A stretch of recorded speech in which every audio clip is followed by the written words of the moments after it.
Hello students. आज पुनः नए वीडियो के साथ, चूंकि हमारा 6वां अध्याय चल रहा है हेलो एल्केन एवं हेलो एरीन। इसमें मैंने बता दें महत्वपूर्ण चीजें एवं एरीन। हेलो ही है। हेलो के रूप में मैंने एक्स बताया था आपको कि हेलोजन के रूप में जो हमारा मेंडलीव का 17वां समूह है या 7वां वर्ग है, उसमें आपके पूरे हेलोजन आते हैं। Chlorine, chlorine, bromine, iodine, astatine और उन हैलोजनों की चर्चा ही हम हेलो एल्केन के रूप में करते हैं। आज हम चल रहे हैं इनकी बनाने की विधियां। कल तो बता दिया था जनरल चीज। हम आखिरकार हेलो एल्केन बनाते कैसे हैं, तो बनाने की विधि पर चर्चा करें। बनाने की विधि नहीं आती, इसमें कुछ महत्वपूर्ण बिंदु आते हैं, वो मैं चर्चा करूंगा। सबसे पहले हम कह दें हेलोजनीकरण से। यदि हम एल्केन का हेलोजनीकरण करें तो हेलोजन से ही होता है। हेलोजनीकरण नाम ही है हेलोजनीकरण, यानी हमें एल्केनों का हेलोजन से विस्थापित होना है। जब कोई भी एल्केन मंद प्रकाश या उत्प्रेरक की उपस्थिति में क्लोरीन से क्रिया करता है तो वह हेलो एल्केन बनाता है। कैसे बनाएगा, चर्चा करें। ये हमने ले लिया एल्केन। एल्केन का जो पहला सदस्य होता है उसको मीथेन कहते हैं, और मेथेन ले लिया। क्रिया होना है इसकी क्लोरीन से, हम एक पद में ही लिखेंगे। क्लोरीन से क्रिया होना तक लिख दिया। और कैसी होना है, मंद प्रकाश में। यहाँ लिख देंगे मंद प्रकाश में क्रिया हो रही किससे, क्लोरीन से। अब जब क्लोरीन से क्रिया होगी तो एक क्लोरीन जुड़ेगा यहाँ पर, Cl2 है ये, Cl2 फिर में यहाँ पे Cl2, एक क्लोरीन यहाँ जुड़ेगा और एक H निकलेगा तो बाहर HCl से आएगा, यानी इसका HCl बाहर चला जाएगा। और जब HCl बाहर चला गया तो क्या बना बताइए हमें। ये सीधा सीधा है, यहाँ बनेगा CH3Cl और ये देखिए बन गया क्लोरोमेथेन। इसको चाहे मेथिल क्लोराइड पढ़े और चाहे क्लोरोमेथेन पढ़े, ये हमारा पहला सदस्य बना। इस तरह से क्रिया रुकती नहीं है, आगे होती जाती है। फिर ये मान लो क्लोरीन से क्रिया होती है, फिर इसमें तो फिर इसका HCl बाहर निकलेगा।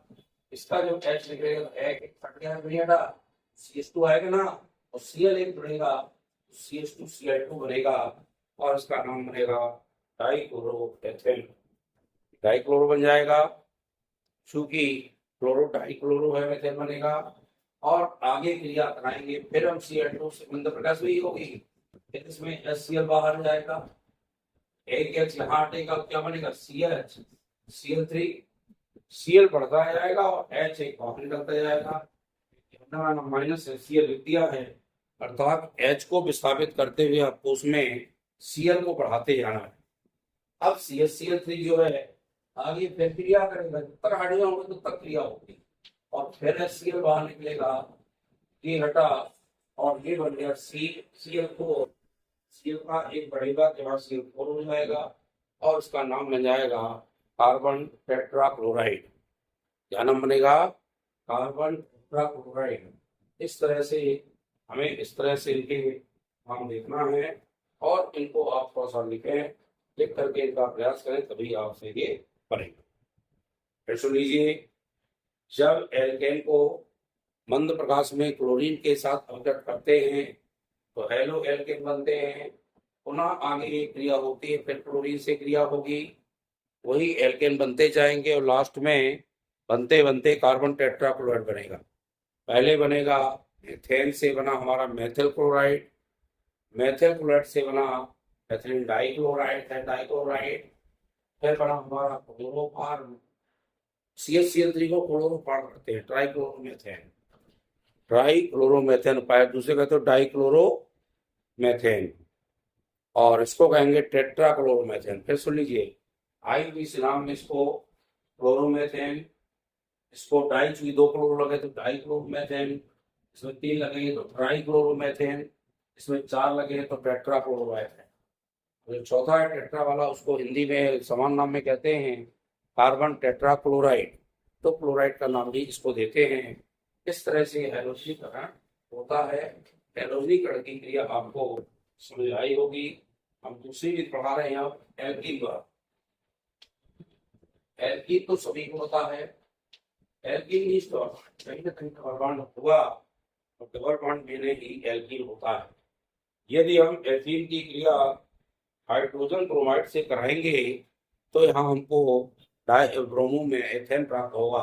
एथेन की क्रिया, एथेन क्या होता है, CH2 डबल बॉन्ड CH2। क्योंकि जब एल्कीन श्रेणी आती है तो निश्चित रूप से इसमें डबल बॉन्ड जरूर आएगा।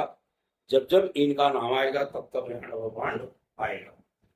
तो यहाँ डबल बॉन्ड जैसे ही आया तो इसकी क्रिया होना हाइड्रोजन ब्रोमाइड के साथ होती, और हाइड्रोजन ब्रोमाइड का सूत्र होता है HBr, हाइड्रोजन ब्रोमाइड। जैसे हाइड्रोजन क्लोराइड को हाइड्रोक्लोरिक अम्ल कहते हैं तो इसको हम हाइड्रोक्रोमिक अम्ल भी कहते हैं। क्या कहते हैं, हाइड्रोक्रोमिक अम्ल या हाइड्रोजन ब्रोमाइड से क्रिया हुई तो Br जुड़ेगा यहाँ पर और H जुड़ेगा इसके साथ, तो क्या बन जाएगा CH3। एक H जुड़ गया यहाँ पर, ये H यहाँ जुड़ गया, बॉन्ड खत्म हो जाएगा और यहाँ CH2 आएगा और CH2 के बाद Br आएगा। इसका देखिए नाम क्या हो गया, एथिल ब्रोमाइड। क्या हो गया, एथिल ब्रोमाइड। और इसका आईपीसी नाम क्लियर हो गया होगा, ब्रोमो एथेन कहेंगे। अब क्यों कहेंगे, क्योंकि कार्बन के यहाँ 2 संख्या हो गई, CH5 में तो एथेन कहते हैं ना उसको, क्योंकि एल्केन श्रेणी लेते हैं, एल्केन मूलक नहीं लेते। सामान्य नाम में एल्केन मूलक का नाम करते हैं और सामान्य के बाद जब हम आईपीसी में जाते हैं तो आईपीसी में हमेशा हमें एल्केन श्रेणी का नाम देना पड़ता है। किसका, एल्केन श्रेणी का। और एल्केन श्रेणी का नाम देंगे तो एथेन बनेगा, बनेगा नहीं बनेगा। इस तरह से एल्कीन द्वारा होता है। अब हम इसी एल्कीन में बता दें कि जो एल्कीन हमारा ये संयोग करता है तो संयोग करके मार्कोनिक ऑफ का नियम व्यक्त करता है। मार्कोनिक ऑफ के नियम में हम क्या करते हैं, मान लो हमने प्रोपीन लिया, क्या लिया, प्रोपीन। तो प्रोपीन का सूत्र क्या होता है, CH3 CH double bond CH2 propene लीजिए। हाइड्रोजन के हाथ 7 होने चाहिए और कार्बन के 3 CH3। और जब ये हाइड्रोजन ब्रोमाइड से क्रिया करेगा, हाइड्रोजन ब्रोमाइड से क्रिया हुई, तो क्रिया कैसे होती थोड़ा ध्यान रखिएगा। जो हमारा H है वो धनात्मक होता है, ये धनात्मक है और ये माइनस का है। के ऊपर चिन्ह लगाएंगे तो प्लस और माइनस के चिन्ह होते हैं। तो ये ध्यान रखिए, जो H है ये H यहाँ क्रिया करके आएगा, कहाँ आएगा, C के साथ H एक बढ़ जाएगा, बढ़ेगा नहीं बढ़ेगा। और जो Br है, Br इस C के साथ बढ़ेगा, ये Br इस C में जुड़ेगा, ये यहाँ पे इससे जुड़ेगा। अब जोड़ना आसान हो गया, प्लस को इसमें जोड़ दीजिए, माइनस को उसमें जोड़ दीजिए। तो क्रिया होती है, ये बता दूं मैं आपको, ये क्रिया बेंजाइल पेरोक्साइड की उपस्थिति में, बेंजाइल पेरोक्साइड की उपस्थिति में ये रिएक्शन होता है। लिखना पड़ेगा, बेंजाइल पेरोक्साइड की उपस्थिति में रिएक्शन होगा, इससे 1 ब्रोमो एथेन प्राप्त होगा। बनेगा कैसे, ये CH3 है, ये H यहाँ जो था एक H बढ़ जाएगा तो हो जाएगा CH2। ये जो बॉन्ड हट गया तो CH2 साथ क्या जुड़ना है, Br जुड़ना है और फिर CH2 आएगा और Br आएगा। हम नाम पढ़ेंगे 1 2 3 बनेगा ना आईपीसी नाम में, इसका नाम होगा 1 प्रोपेन। क्या बनेगा, 1 प्रोपेन। और इस नियम को हम मार्कोनिक ऑफ का नियम कहते हैं। क्या कहते हैं, उसका नाम लिख लीजिए। ये नियम कहलाता है मार्कोनिक ऑफ का नियम। मार्कोनिक ऑफ का नियम ये बच्चा में आता है। मार्कोनिक ऑफ का नियम अच्छे समझ लें कि मार्कोनिक ऑफ के नियम में लिखना पड़ेगा, योग करने वाले जितने भी अणु का ऋण भाग है उस कार्बन से जुड़ता है जो कम से कम हाइड्रोजन परमाणु से संलग्न होता है।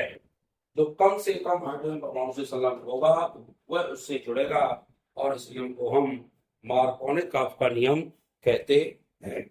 ये मार्कोनिक ऑफ का नियम है, इसको ध्यान रखिएगा। और इसको अच्छे से देख लें।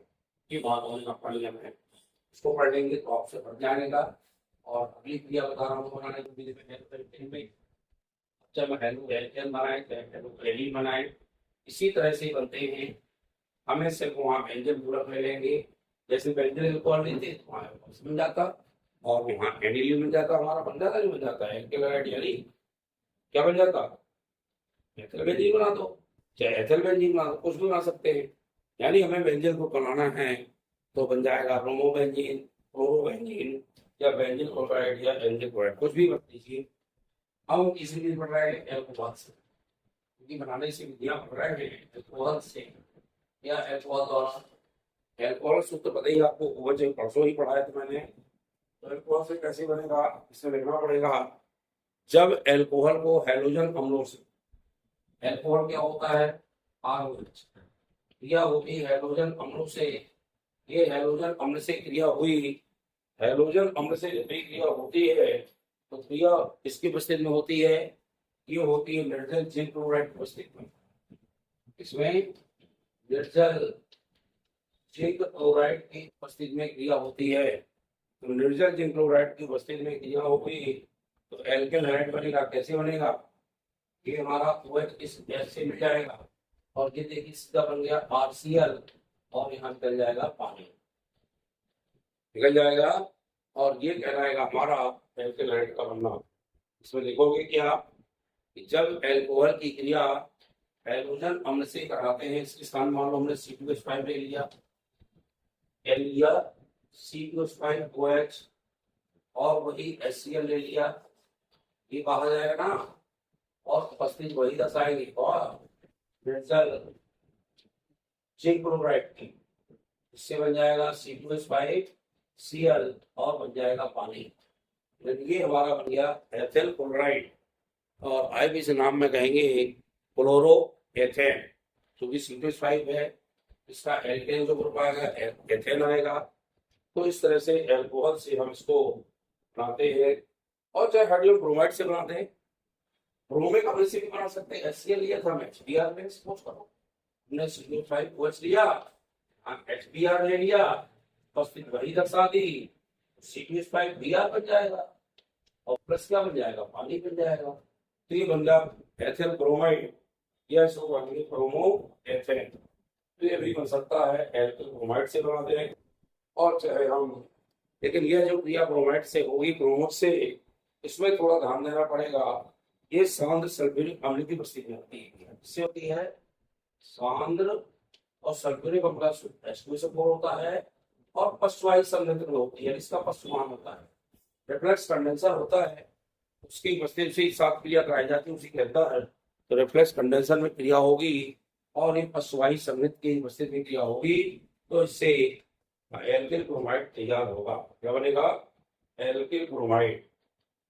तो ये ब्रोमाइड की क्रिया थी, यानी पढ़ना तो हमें वही है जो पढ़ रहे हैं, हम पढ़ रहे हैं एल्किल हैलाइड बनाने की विधियां। तो एल्किल हैलाइड वही बना है हमारा RCl, और मान लो हैलाइड के सामने हम यहाँ पे Cl के सामने X ले लेते, क्योंकि हर आपको पता है अणुओं को HS से दर्शाते हैं, और X के स्थान में चाहे हम Cl लें, चाहे Br लें, चाहे F लें, फ्लोरो लें, क्लोरो लें, ब्रोमो लें, कुछ भी नहीं, आयोडो लें, तो वो X के स्थान में ही लेते हैं और ये कहलाते हैं आपके हैलोजन अम्ल। हैलोजन अम्ल से क्रिया हमारी एल्कोहल की थी और ये बन गया हमारा कोई दिक्कत। अगली बता दूं मैं आपको, PCl5 से क्रिया होती है और उससे भी हमारे क्या बनते हैं, PCl5 से उससे भी हमारे एल्किल हैलाइड बनते हैं। PCl5 कहलाता है फास्फोरस पेंटाक्लोराइड, ये भी एल्कोहल ही क्रिया करता है। हम बताएं आपको, जब एल्कोहल PCl5 से क्रिया करेगा तो PCl5 से जब क्रिया होती है इसको फास्फोरस पेंटाक्लोराइड कहते हैं। ये भी रिफ्लेक्स कंडेंसर यानी पश्चवाही संघनित में क्रिया होती है, रिफ्लेक्स भी लिख सकते हैं रिफ्लेक्स। तो ये सीधे Cl यहाँ पे जुड़ता है और ये बनेगा RCl।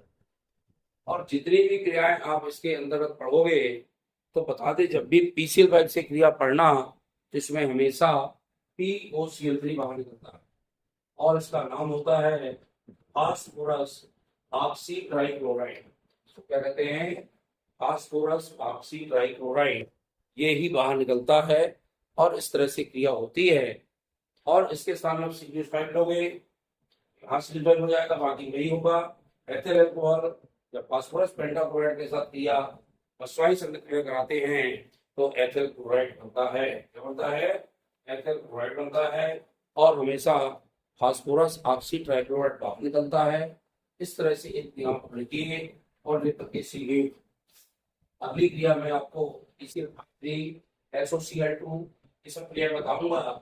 इससे एल्केन हैलाइड यानी हेलो एल्केन बनते कैसे हैं और वो आप पढ़ते जाएंगे, फिर से क्रियाएं करते जाएंगे, तो हर क्रिया आपसे बड़ी आसानी से बन जाएगी। तो देखते जाएं और वीडियो को लाइक शेयर करें और हमारे नेक्स्ट स्टूडेंट चैनल को सब्सक्राइब करें और इस तरह से देखते जाएं। बहुत बहुत धन्यवाद।